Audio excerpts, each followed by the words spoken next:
hilichurls over there. Paimon thinks so too. We've seen plenty of hilichurls before, and they're always the bad guys. But this is different.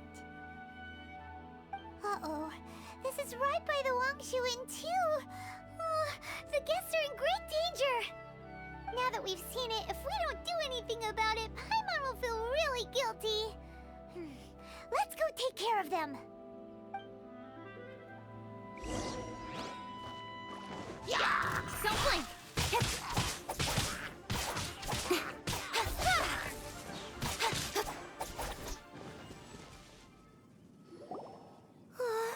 These super evil hilichurls are more difficult to defeat than the usual kind, too.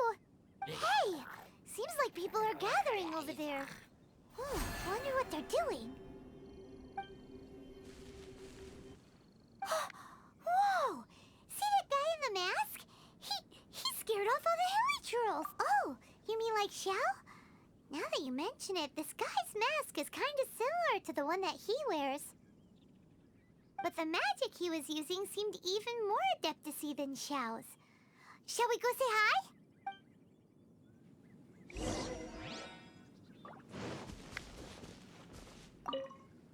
Ahem. Hello. Allow us to introduce ourselves.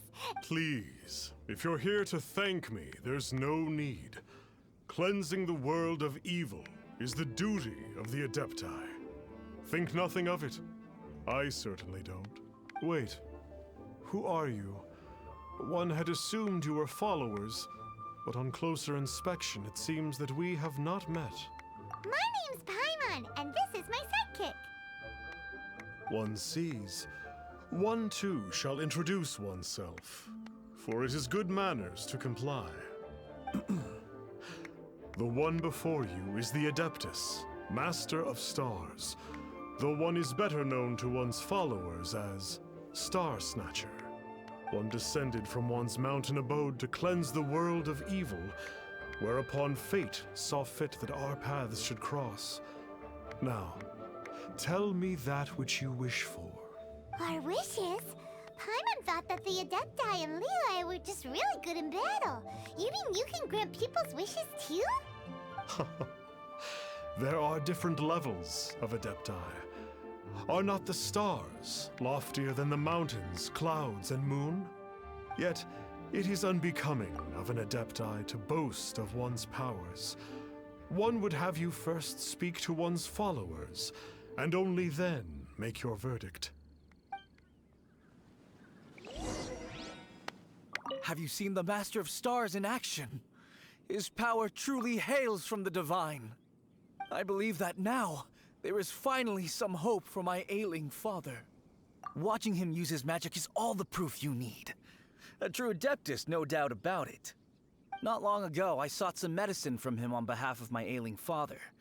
The difference with Boo Boo Pharmacy's prescriptions was like night and day, I tell you. Once it was boiled and ready, it gave off this really ethereal mist.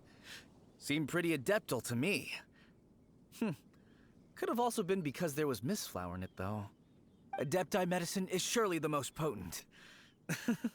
My father will recover soon, I just know it.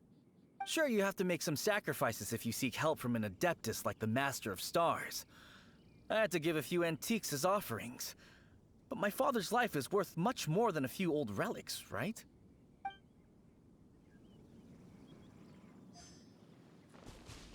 The Millilith don't really need to do shifts when the Master of Stars is around, do they?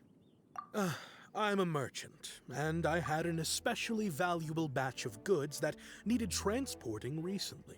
So I asked the Master of Stars if he would make the journey with me, as presumptuous as that was. Reason being, monsters run a mile as soon as he so much as holds up his talisman. We didn't have the slightest bit of trouble the whole journey. It didn't come cheap, of course, but then soliciting the services of a god is a monumental affair. Just look at the Rite of Dissension. So I can accept it, but I doubt that most from outside of Liyue would be willing to.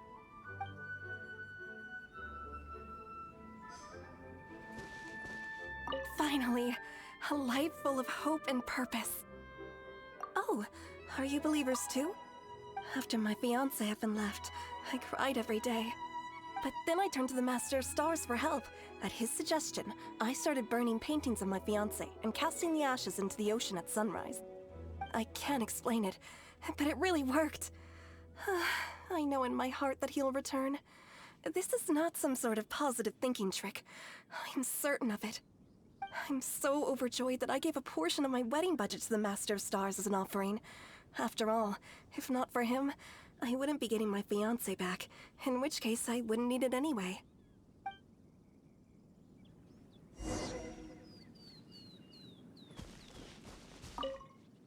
What do you think? One's adherents may exaggerate a little, but they speak from the heart. Surely you jest. There was once a senior adeptus, Xie Wuliang, known to the people as Liangzi. He said this: all things are connected. That which mortals call imagination is merely the bridge betwixt the spiritual and the material. In other words, their wishes are already on the path of transitioning into reality. Does this make things clearer? Nope. It makes them way more complicated. But basically what you're saying is that their wishes can come true, right? Indeed. You are perceptive, my diminutive friend. Okay. So we also have one other question. Oh? You need but ask. One wanders among mortals, doing good and cleansing evil. One reveals not one's visage to avoid further disturbance to this realm than is necessary. Ah, got it. Now then, what are your wishes?